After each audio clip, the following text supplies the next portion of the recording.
warahmatullahi wabarakatuh. Hello everybody, how are you? Berjumpa lagi sama Bunda Yaya. Kita akan belajar GLBB, gaya dan hukum Newton. Disimak ya pembelajarannya. Gerak lurus berubah beraturan atau GLBB merupakan gerak benda dengan lintasan lurus dan kelajuan bertambah secara teratur. Kemudian kecepatan mengalami perubahan, maka timbullah besaran percepatan. Percepatan yang dialami benda adalah tetap karena kecepatannya berubah secara teratur. Pada GLBB, gerak pada benda mengalami percepatan atau perlambatan. Gerak pada benda yang mengalami percepatan disebut GLBB dipercepat, sedangkan gerak yang mengalami perlambatan disebut GLBB diperlambat. Baik anak-anak, perhatikan contoh yang Bunda tampilkan. Diketahui kecepatan awal atau V0-nya adalah 20 meter per sekon. Kecepatan akhirnya VT-nya adalah 0 meter per sekon. Yang ditanya adalah percepatan. Kemudian kita masukin rumus dan didapatkan hasil min 4 meter per sekon kuadrat. Tanda negatif di sana menunjukkan bahwa mobil mengalami perlambatan. Oke, kita lanjut ke gaya. Berikut merupakan contoh seorang anak mendorong sebuah meja. Kemudian ada juga seorang anak menarik meja. Kemudian dari dua gambar tersebut dapat kita simpulkan bahwa tarikan atau dorongan yang diberikan kepada benda merupakan pengertian dari gaya. Kemudian alat untuk mengukur gaya itu adalah dinamometer atau neraca pegas. Bisa kalian lihat pada gambar ya. Oke, selanjutnya kita masuk ke jenis-jenis gaya. Anak-anak perhatikan gambar yang Bunda tampilkan. Gambar yang pertama itu anak yang sedang menendang bola. Itu termasuk ke gaya otot. Kemudian anak yang sedang main ketapel. Itu termasuk di gaya pegas. Kemudian orang yang melakukan terjun payung itu termasuk di gaya gesek. Kemudian gaya tak sentuh yaitu gaya yang bekerja pada benda dan tidak terjadi sentuhan langsung pada bendanya. Bisa kalian lihat pada gambar.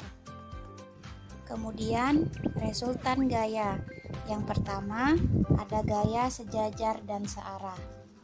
Yang kedua, gaya sejajar dan berlawan arah. Untuk yang nomor 1, ada gaya menuju ke arah kanan, 3 Newton ditambah 5 Newton, maka resultan gayanya adalah 8 Newton.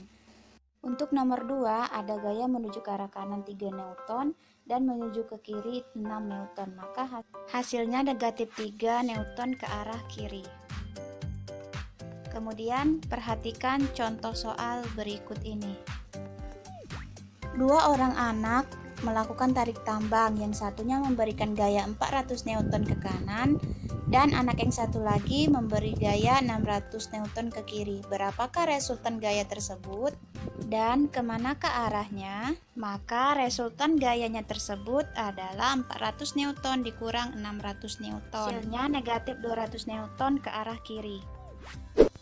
Oke anak-anak semua, kita masuk ke hukum Newton. Hukum 1 Newton berbunyi, jika resultan gaya pada suatu benda sama dengan 0, maka benda yang mula-mula diam akan terus diam.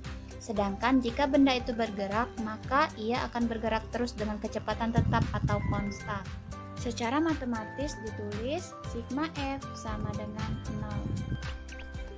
Kemudian kita masuk ke penerapan hukum 1 Newton. Di sana ada gambar anak yang sedang main ski. Kemudian yang kedua ada gambar ketika bus direm mendadak. Otomatis kita akan terdorong ke depan karena kita mempertahankan keadaan kita atau sebaliknya. Nah, inilah yang menyebabkan kecenderungan mempertahankan posisi atau disebut dengan inersia.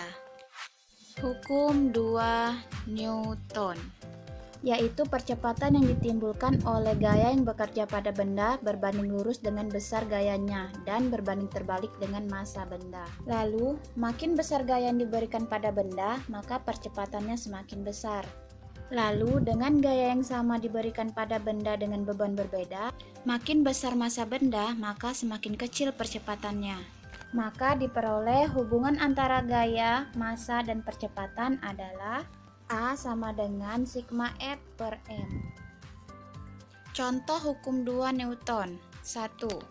Sebuah benda bermasa 10 kg bergerak dengan percepatan 2 meter per sekon. Berapakah gaya yang diberikan pada benda? Maka F sama dengan M dikali A sama dengan 10 dikali 2 sama dengan 20 Newton. Contoh yang kedua, sebuah benda dikenakan gaya yang berlawanan arah yaitu 20 Newton dan 10 Newton, sehingga menyebabkan benda tersebut bergerak dengan percepatan tertentu. Jika massa benda 2 kg, hitunglah percepatan benda tersebut. KA sama dengan sigma F per M, sama dengan 10 per 2 sama dengan 5 meter per sekon kuadrat. Kemudian hukum 3 Newton berbunyi, ketika suatu benda memberi gaya atau aksi kepada benda kedua, maka benda tersebut memberi gaya reaksi sama besar terhadap benda ke satu, tetapi arahnya berlawan. Persamaannya bisa dilihat pada gambar ya. Nah, sekarang coba kerjakan soal nomor 1 dan nomor 2. Dikerjakan di buku latihan. Oke anak-anak hebat. Sekian pembelajaran kita hari ini, Bunda akhiri. Wassalamualaikum warahmatullahi wabarakatuh. Thank you.